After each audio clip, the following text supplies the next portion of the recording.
Salut les copains, je vais vous montrer mon Monster Beetle que j'ai retapé.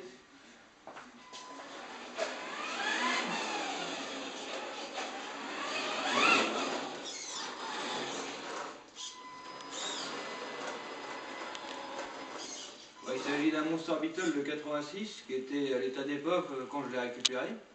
Et je l'ai entièrement remis en état. Il faut dire qu'adolescent, souvent on fait pas des choses intelligentes. Et bon, aujourd'hui j'ai un grand plaisir de pouvoir vous le remontrer sur ses roues et en pleine forme.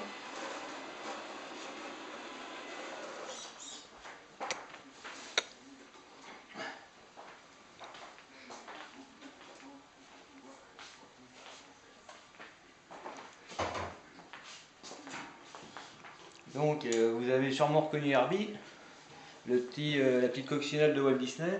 Je me suis dit que ce serait une bonne idée en partant d'une coque de coccinelle.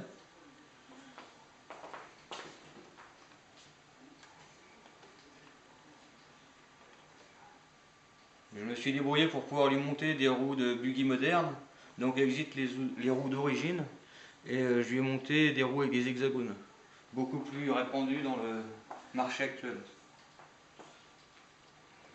Je lui ai également retapé toute la partie châssis.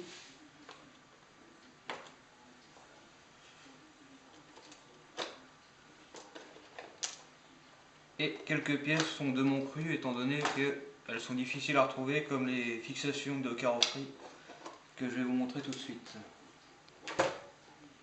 Donc voilà. Il n'est pas tout à fait authentique par rapport à l'origine, du fait des platines en alu, j'ai été obligé de le refabriquer à droite et à gauche.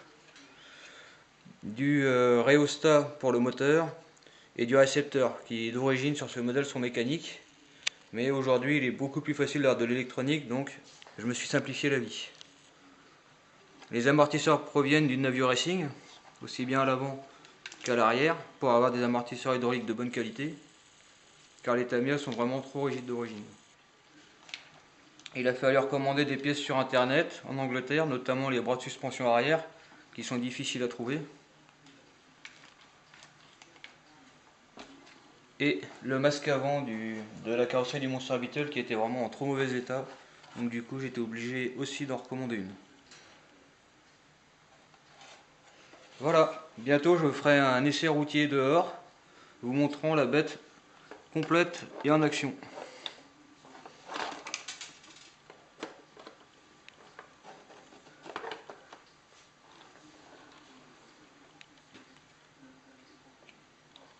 A bientôt!